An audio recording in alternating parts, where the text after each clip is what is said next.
Hello, my name is Henrik Sætra and I'd like to welcome you to my trial lecture. I have been assigned a topic from the committee, and the topic is: Can contact tracing in pandemics or counterterrorism justify the prioritization of security over freedom and privacy? That is the topic I've been assigned, and I would like to thank you for the chance to discuss this very important and very interesting topic. That was also one of the ideas or suggestions for further research in my dissertation, so I'm very happy to delve into these questions. Complicated questions though, and let's see how far we can get in terms of finding an answer to this question. First of all, the topic I'm assigned consists of three different concepts.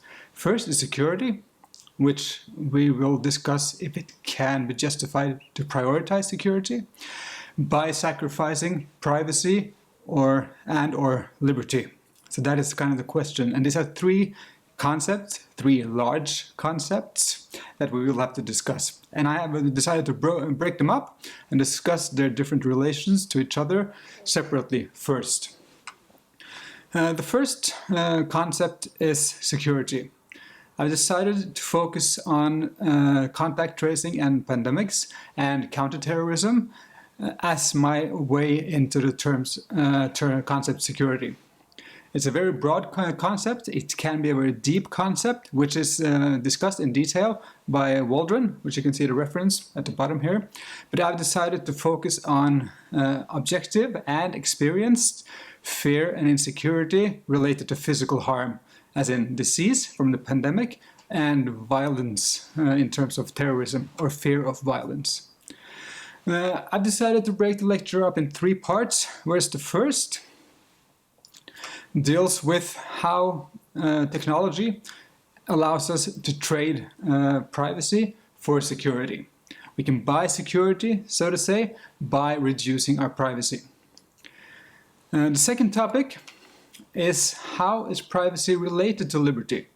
Because the topic question asks, can we prioritize security over privacy and liberty?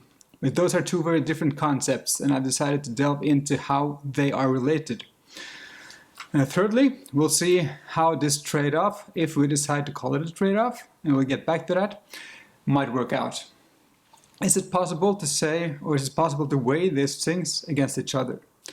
So there are three things here. First, technology and privacy. How can we get security by sacrificing privacy? How is privacy related to liberty? And is it just ever justifiable to prioritize security over the two other concepts? So that is the basis of my lecture. First of all then is the question: privacy for security. Is it possible? How can we do it? The topic suggests two clear examples, and those are the ones I'll use. The first one is COVID-19 and contact tracing apps in terms of fighting, combating, or reducing the spread of a virus, as in COVID-19 or any other virus. The second example is counterterrorism, and I've chosen to interpret this as more widespread surveillance in terms of reducing terrorism. Privacy for security, that's a question which again suggests another question, as in, what is privacy? We have to determine what that is first, right? Privacy is, first of all, very difficult to define. As Solov has called it, a concept in disarray, but also others have continuously, throughout the era of modern technology at least, struggled with defining this concept. And there are different ways to define it, and I have focused on two core aspects which are often emphasized. The first is that privacy involves a space in which one can be unobserved. A space, and as in privacy, is kind of a barrier that stops others from observing me or gathering information about me. The second aspect is privacy as control. Control over information about myself. So first is kind of being able to control who observes me. The second is how much control do I have over the information if I am observed. And I'll emphasize both these aspects, and I think both are important, and they'll also be useful for seeing how contact tracing apps and surveillance, for example, are two quite different phenomena that must be evaluated differently because they have different implications based on how we define this. We could also say, is privacy a right? And I won't deal with privacy as a right in and of itself here. Tavan and Moore call this normative privacy if we decide to call it a right, as Warren Brandeis did in 1890. I won't call privacy a right, but I'll consider the instrumental value of privacy. So if privacy is to be considered valuable, it is because it has benefits for us, good consequences. It's not a right in and of itself, as I analyze it here. Still, it might be, and some might consider it that. So we will keep that in mind, but I won't be dealing with it as a right. The first example then is, can contact tracing in pandemics or counterterrorism justify the prioritization? But we see the first example is contact tracing in pandemics. I won't be going into the details of the various apps and the various solutions that have been proposed and have been tested and have been rolled out in different countries. There's a wide variety of different contact tracing apps, and I'll focus on a hypothetical app similar to the one we had in Norway, which was called Smittestopp, which you can see here. Together we can fight coronavirus. But then you see the subtitle added subsequently, Smittestopp temporarily deactivated, because of problems with the Norwegian Data Protection Authority that imposed this temporary ban on processing data collected from the app. But we won't be dealing with the details of that app either, but that's just one of many examples of apps used to try to combat COVID-19. So what is a contact tracing app and what is the hypothetical example I'll examine? First of all, these are apps that are thought to be used on phones pretty much. They're applications, they're apps that are used on people's smartphones. And let's, for the sake of this argument, make a series of assumptions that will let us see what are the consequences and implications for policy here. These apps have one main functionality, which is called contact tracing. We see these two people, when they get too close, they get an alert. When they are too close for too long, they are marked as having had contact. So that is kind of the contact tracing. So whenever people have these apps on their phones, their every move is recorded, and their proximity to others and the length of proximity with others are continuously registered. So whenever I am close enough for long enough to a person, that is registered as a contact on my phone, on my device, and on their device. We'll assume this is decentralized handling. So all the data is handled on my phone, not on a remote server. And that has been a topic of major debate. And you see the first reference here is Privacy During the Pandemic and Beyond by Valise. She discusses this. And the centralized handling involves sending and transmitting our data to government servers, for example. But here we say all data is handled on the app, and it's only movement data. No speech, no contact, or no other information in the movement and contact info. And let's say that only truly anonymized data is transferred, for example, to the government for research on disease spread and those kinds of things. And let's assume, again, and this is a heroic assumption, that it's truly anonymized, whatever data is transferred. We'll also assume that this app is mandatory, and we'll assume, because it's mandatory and because we make these assumptions about it actually working, that it is effective to some non-trivial degree in reducing the spread of the virus. This app, since it's mandatory, will have access to our every movement. Someone has determined that we are to be observed. So in terms of privacy in that sense, we will be observed. But we will have control over who uses the information gathered. We'll also assume that the information about contacts, if I am registered infected by COVID-19, for example, I have the opportunity in my app to say I have been infected. And then we'll assume that there is a mechanism for handling anonymously the alerting of every other person that has been in contact with me. But the government will not be alerted to who should be tested, for example. They will get an alert and they will have to decide if they are to get tested. So it is assumed to be anonymous and movement data only, which means that I have control over who uses information gathered. The next example was counterterrorism.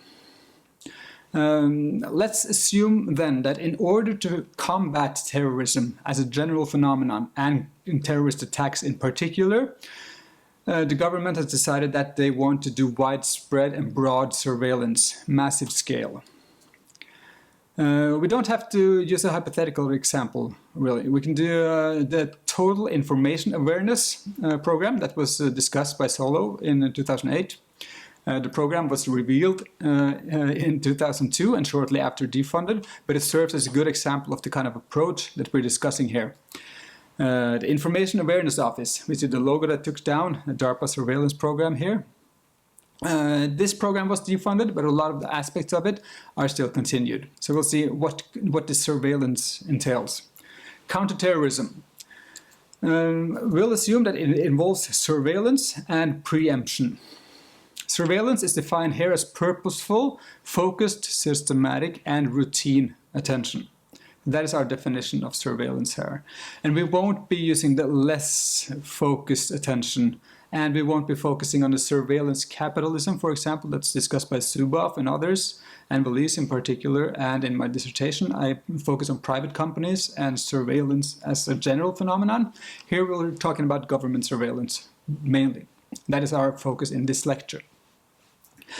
Data is gathered, and we'll say that this is data on our every movement, our every actions, our relations, our communication, everything. So let's say that this is, in that sense, kind of a hypothetical worst case scenario in which the government gathers all the information it can in order to prevent a terrorist attack. What they do is they mine this data for patterns, for example, in the past, to see who are most likely to commit a terrorist attack, where is one most likely to happen, and also to intercept planning of terrorist attacks. So they are able to do different kinds of things with this data, but our main focus is the surveillance in itself, not exactly how it's used right now. But it's preemptive in the sense that it's used to stop planned attacks, for example. So it's not only retroactive in the sense that it's used to punish after something has been done. It's proactive. This kind of surveillance is ubiquitous, so we don't have access to, or we don't have kind of access control. Others have access to us and to our personal information, with us out, without us being able to kind of erect these boundaries that privacy is thought to be in one of the aspects of privacy. Secondly, we won't have control either. This information is gathered, it's analyzed in various ways, and our information could also be analyzed as it relates to other people's actions that might be suspicious of some kind, for example. So I'm in no way guaranteed that the only way my data is analyzed or used is when I'm doing something wrong. Even if I'm doing nothing wrong, I have no control over how this information is used. So let's call this double problematic, more problematic than the COVID-19 app in that sense. So that's kind of the backdrop to see how surveillance can be assumed to be effective in uncovering terrorist plots and using predictive measures to stop future terrorist attacks and terrorism in general. Let's assume it will be effective, but problematic in terms of privacy. So also let's assume that the COVID-19 app will be effective in controlling the disease to some degree, but that it might be problematic in terms of privacy. The next term then, the two concepts we turn to now, is privacy and liberty. How are these two related? Can we kind of change the age-old dilemma in political theory, which is we have to trade our liberty for security? That's kind of the old dilemma, which we'll get back to later on. And some might say that technology has allowed us to trade privacy for security and still be free. So that's kind of what we have to unravel now. Is that really a possibility, or is that not the silver bullet that some might think it is. The first book I base a lot of my dissertation on, and I'll use for the analysis here, is Berlin's Two Concepts of Liberty. So that's a lecture from 1958, subsequently updated in 1969 with an introduction. So it's kind of his general framework that I'm using to discuss a lot of the phenomena that will follow here. I'll also note that privacy and freedom, and privacy and surveillance and freedom, and the implications and the problematic implications of privacy laws is not new. Alan Westin in 1967 introduced this book, or published this book, Privacy and Freedom. And that is kind of a very early view at the problems of modern technology. And it's a very prescient view, as it describes a lot of the problems we still have today. So this is still a very important book, but the problems he describes in their kind of infancy then is full-blown now, some would say. But in terms of government surveillance that we're talking about right now, these problems are analyzed for a long time. They have been analyzed for a long time. But Westin doesn't use these concepts of liberty as I do, so we'll see if we have something new to add here. The first thing we have to do is say, what is liberty? And instead of trying to find the best definition of liberty, as some do, as we'll see later on, is that we'll say that there are different conceptions of liberty. And with these different conceptions, privacy has different functions. So the value of privacy will depend heavily on what your conception of liberty is. So that's why I think it's interesting and vital for us to remember that there are different conceptions of liberty, and privacy laws will affect liberty in various ways. So in order to answer the question, we have to understand this relationship. Negative liberty is the first kind of liberty. It's kind of the liberalism, the libertarian kind of liberty, often associated with Hobbes and some of the early thinkers. That's mainly focused on external human attributable impediments to action. So whenever someone stops me physically from doing something, my negative liberty is reduced. So that's kind of the minimum reductionist interpretation of what negative liberty is. The problem, or the interesting aspect of this, is that mere observation, only being observed or under surveillance, how does that constitute a loss of negative liberty? If I'm only observed, there is no external impediment to action in that sense, is it? And many have argued that that is the case, and that negative liberty is thus unable to explain the problems of privacy laws and surveillance, for example. And that is kind of paradoxical, that this kind of liberal theory that a lot of the liberals and libertarians are kind of dependent on is unable to explain the problematic aspects of surveillance.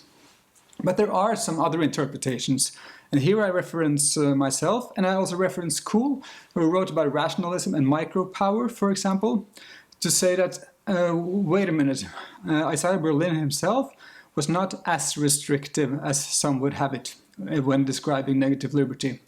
There are possible interpretations of negative liberty that allows us to say that observation and surveillance is problematic. It has clear effects on our behavior, for example. So while you placing a wall, for example, in front of me would stop my action and be an external impediment, you placing a surveillance camera, for example, in a certain area might also affect my actions drastically. There are things I would otherwise do that I would not do if you put that camera there, for example, or if you were there just to see me. So those kinds of effects might be construed of as interference. Some say this is kind of far-fetched, but it's possible to argue it this way. And we also see research that says that if you have two posters, a poster on the wall with eyes, for example, this changes behavior significantly. So those kinds of effects is possible to construe as interference. Similarly, you could say that privacy is right in a sense, and if you focus on privacy as a barrier, that barrier is violated by kind of an external action that is human attributable when someone surveils you or violates your privacy.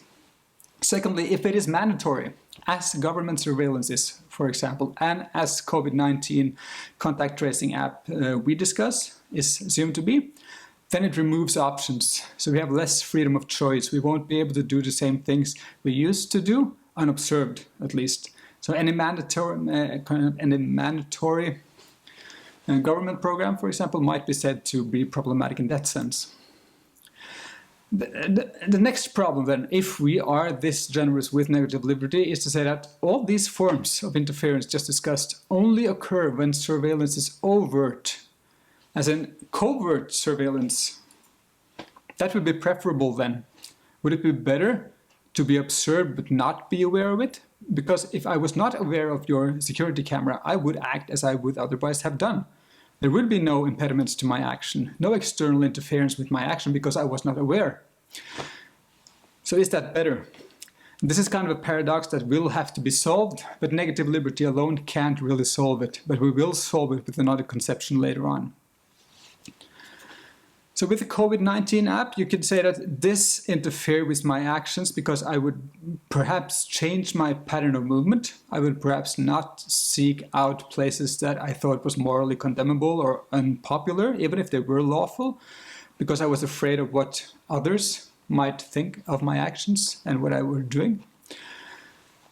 Still, the control of information is not that crucial for negative liberty. It's how this information is used. If it's used to interfere with our actions, then yes, of course, yes, it would be problematic, but not control in itself is not that bad.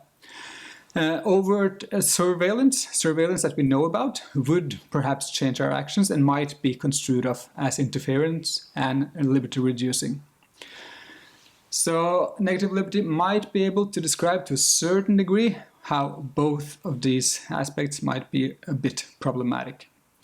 Surveillance, where we know that others are observing and using the data and analyzing the data and might be kind of using their human judgment on this data, as Solo, for example, has argued is important, matters. So surveillance would be a bit worse, but still both could be said to be bad in terms of breaking our boundaries and observing us and creating some sort of interference. Positive liberty, on the other hand. Berlin warned against positive liberty in a sense, but here we will use a version of positive liberty, or we will only analyze liberty as long as it is affected or affects our understanding of privacy. So we'll see that positive liberty in this sense might be a barrier to the things that Berlin was afraid of in terms of political rationalism, for example. Positive liberty often said to involve self-mastery, autonomy, enabling conditions, not just the preventing conditions of negative liberty, but also the enabling conditions that lets me do something, and internal constraints, such as fear, for example. Elimination of fear. Fear might be an interference with my positive liberty. So reducing this fear might let me act freer and be more positively free. One very important aspect is that Berlin's in negative liberty said that everything is what it is and not something else. So it says that liberty is the freedom or the options available to you, but it's separated from the conditions of being able to use those options and actions. So even if there was a Lamborghini store next door to me and I have the legal possibility of going there and buying a car, my lack of money, for example, does not constitute a lack of freedom. I am free to go and buy that car, but I'm not able to go and buy that car. And positive liberty much more emphasizes much heavier this effective liberty aspect. The fact that just being able legally or procedurally to do something doesn't really matter if I'm unable to do it effectively. So Crowder is a good source wherein he defends Berlin in a reply to James Tully and discusses this effective liberty and what he deems to be a mistake by Berlin in separating liberty and its conditions as heavily as it does. But if we move on, we see that positive liberty emphasizes a space in which to develop. To develop the capacities for being free. So Berlin also talks about every person needs kind of a minimum area in order to develop his capacity as just a human being, as an effective human being able to perform the acts of being human. And positive liberty and a lot of their proponents, as we see Nissenbaum, for example, and Cohen, emphasize this aspect of positive liberty. in that it emphasizes this minimal space where we are to grow and develop ourselves and develop into autonomous human beings that are capable of actually being free. Because without this space, we would lose it, they say. This relates to autonomy and individuality, where Joseph Raz, for example, he himself says that his theory is between positive and negative liberty. But his emphasis on independence and autonomy, and also individuality by kind of the second step, is important in this respect and can be argued to be kind of related, at least heavily, to positive liberty. If this kind of conception of liberty, liberty to be free, liberty to do something, liberty to develop into something, not just free from interference, then we see that the emphasis is now changed from just mere observation in itself to the observation into kind of your deepest private sphere. Emphasis is now on truly personal data. So movement data is also personal per definition, perhaps, but this truly personal data that relates to how we think and how we talk and how we relate to others, this is much more in center in this conception of liberty. We also see that Cohen, for example, discusses the social self and the situated self and the individual self of liberalism, the autonomous self, as kind of a fantasy. So the self is, per definition, a social thing. It's situated in social relations, which in turn means it doesn't really make sense to say that I am to kind of be cut off entirely. My privacy involves the right to withdraw completely from social relations and being observed, and my relations being observed. That's not what matters, they say, but we need this minimal space to develop as people, our capabilities. So this kind of lets another light on the COVID-19 and surveillance apps, because the COVID-19 app that only observes my movements, and if it is assumed to be anonymous, that would not be that big of a problem with positive liberty. Surveillance, however, which involves gathering and analyzing all aspects of my life, involving communications and relations, that would be deeply problematic, because that would penetrate very, very deep into my very self, as it would touch upon myself and infringe on my kind of ability and minimum area in which to develop.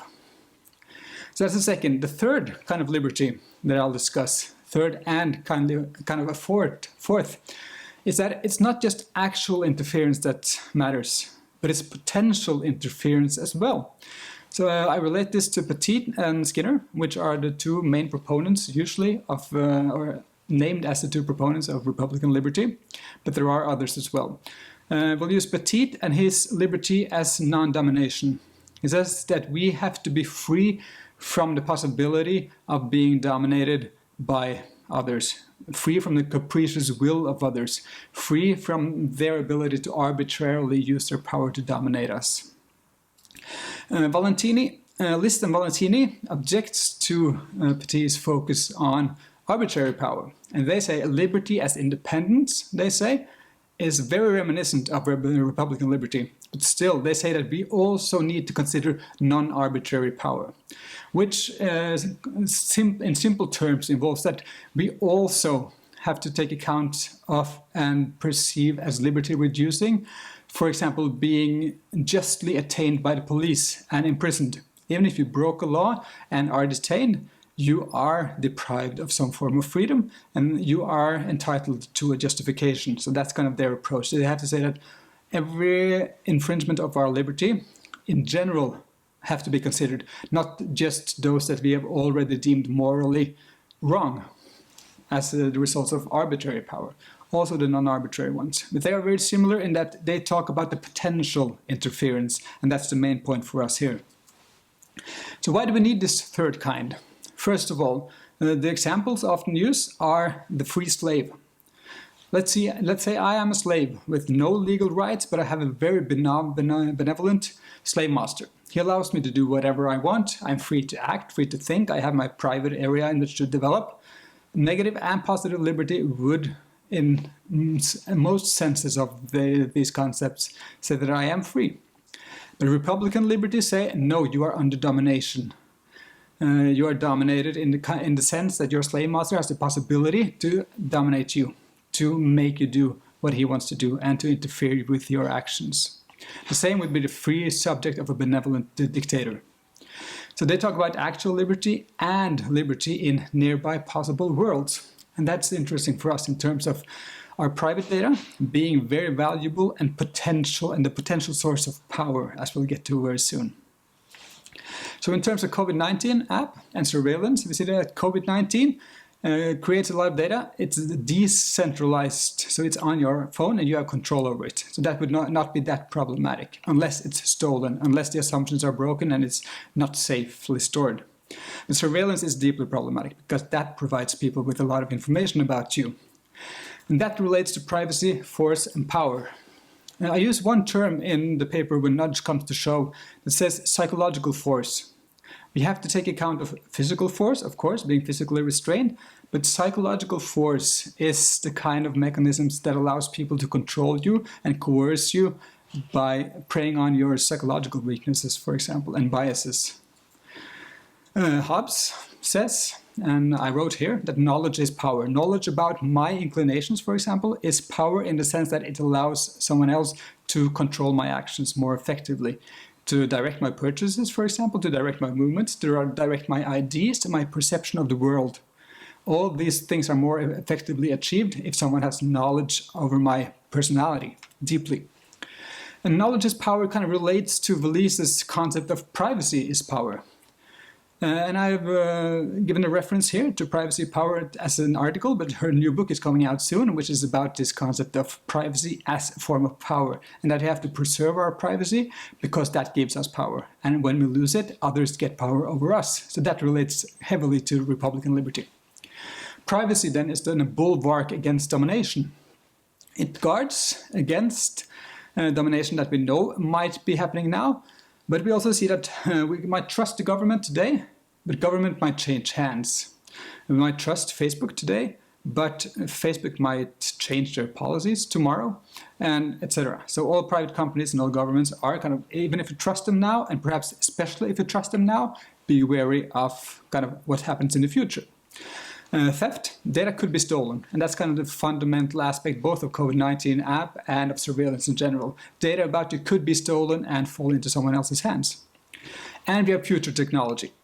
You might allow people to gather information about you today because you think it's not that harmful, but in the future there might be new ways of analyzing this data and applying this data that would let others dominate you.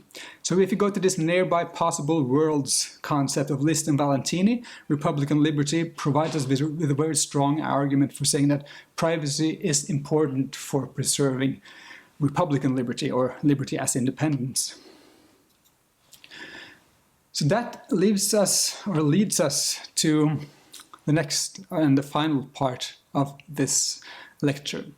We have security, we have privacy, and we have liberty. And we have now seen that privacy affects liberty in various ways. If privacy is lost, liberty might be influenced as well. So this is kind of where we get now. How do we make this trade-off now? And what are the different considerations we have to make when we consider this trade-off? The question was, can contact tracing in pandemics or counterterrorism justify the prioritization of security over freedom and privacy? And that kind of involves or naturally leads us to this idea that we should find a balance and do a trade-off. But many warn against this line of thinking. We see Donahue, Waldron, and Dragoo here. They are very wary of this kind of security versus freedom dichotomy, for example, which kind of implies that if you increase one or decrease one, you get more of the other.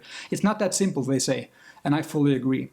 But I say it's important to keep the three aspects in our minds at the same time too, and not just security and privacy or security and liberty. We also have to see how liberty and privacy is related, and that is kind of the main point of this lecture. The relationship between either two concepts is nonlinear, I say, and it's complex, and we need to examine all three. And now we get into the policy implications and the political theory of how do we go on from here. We now know that security can be bought with privacy to a certain degree, but that privacy loss can lead to effects on liberty. So let's move to Thomas Hobbes. He's known to most in political theory, at least. He described a situation in which absolute liberty led to a life that was solitary, poor, nasty, brutish, and short. So that's kind of absolute liberty, he said, is impossible, or it's not impossible, but it's undesirable. It's highly undesirable. But then we have others that say without liberty, life is a misery. Andrew Hamilton, for example, in defending John Peter Singer, said, without liberty, life is a misery. So we get this, both absolutes are assumed here to be undesirable for us, untenable. But the first concept here involves using the social contract in order to answer the question, can we ever prioritize security? And that involves trading liberty for security.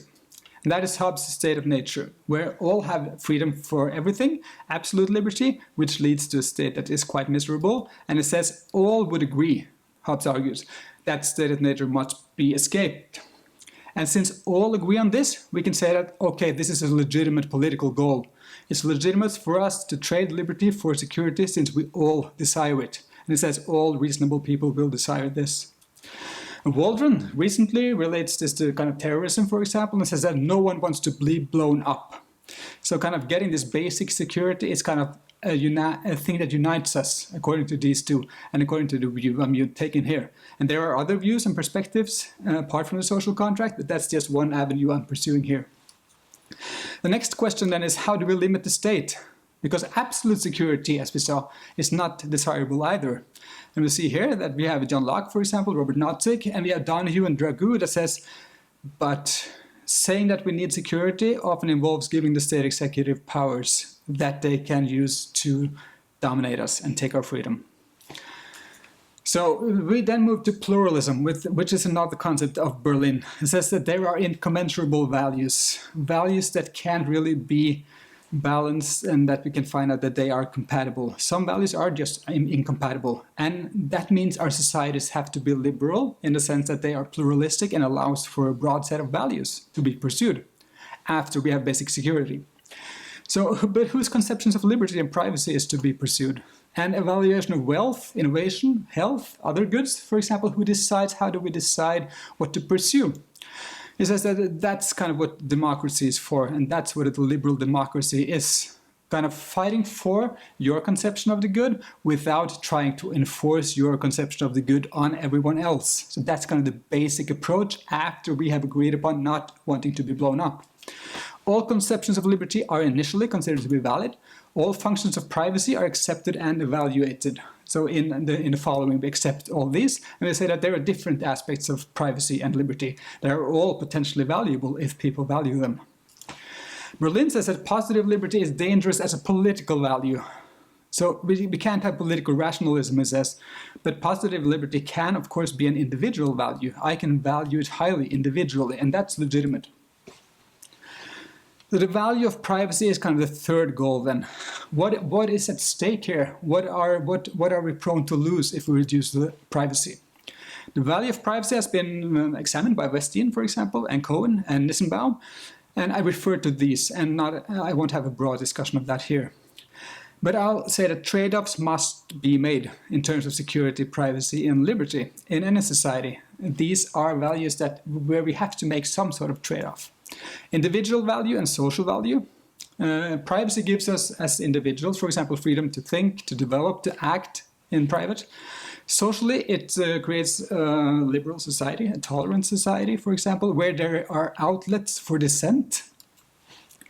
But there are positive and negative effects of privacy.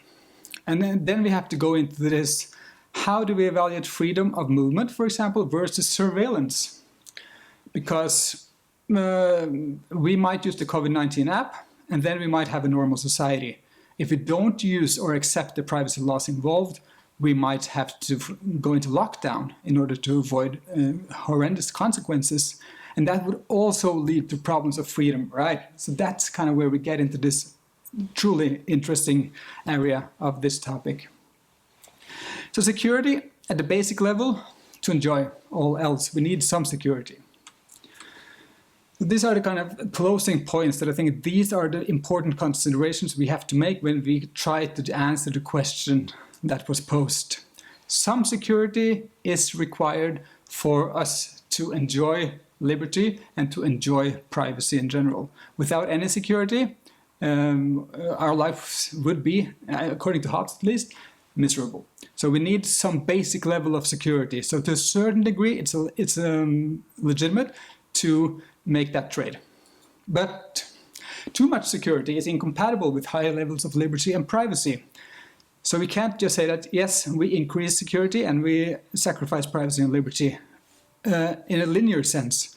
We have to make this this is a threshold value, this is enough security, all agree that this is a kind of level of security that we need. Above this, the political debate begins. Because too much security is incompatible with high levels of liberty and privacy. And we have also seen now that some liberty can be gained by reducing privacy. We can gain a liberty of movement and the liberty of not moving or not living in a lockdown society. We can gain liberty from living in a society which is characterized by high degrees of innovation and economic growth that might be based on, for example, surveillance capitalism.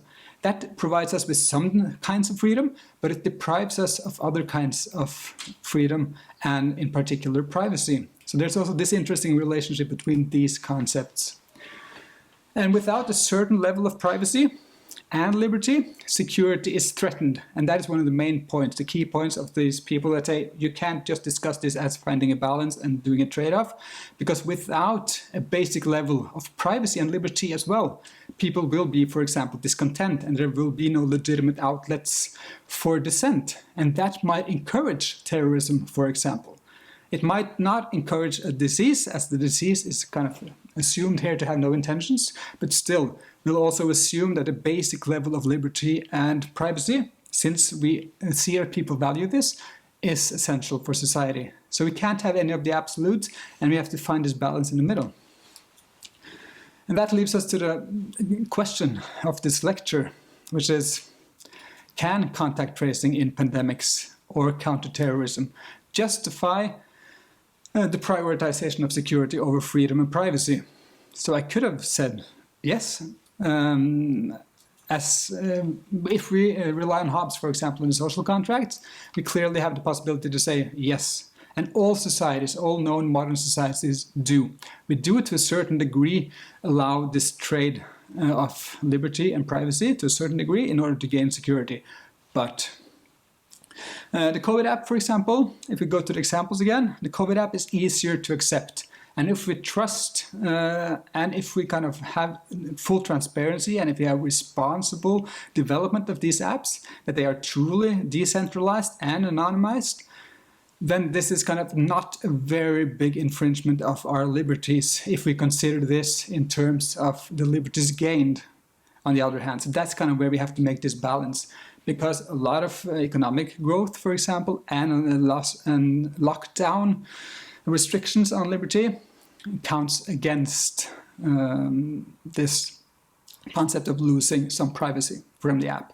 The surveillance, for example, this is deeply chilling in terms of its chilling effects on society, on social debates, on our individual lives, on our individuality. So that penetrates much more deeply. It enables domination. It gives other people power over us to a much larger degree. And even if we trust government now, that's not secure, right? That's not something we can rely on forever or for the future. So both arbitrary and non-arbitrary risks are there. There is the risk of terrorist attacks as well. So context will determine how large is the risk and the political context. What are the people willing to accept risks? So this answer will depend. I can't give a kind of one set universal answer for this because this will depend on the context of the risk situation and on the context of the political societies in question, because these are, by my assumptions, liberal societies and pluralist societies. So they are able to decide for themselves. And I'll just say that the relationship and costs of loss of privacy and liberty matters as well. So thank you very much for taking the time to listening to me, and I hope you've gained at least a little bit of insight into how the relationship between these three concepts can be conceived. So thank you.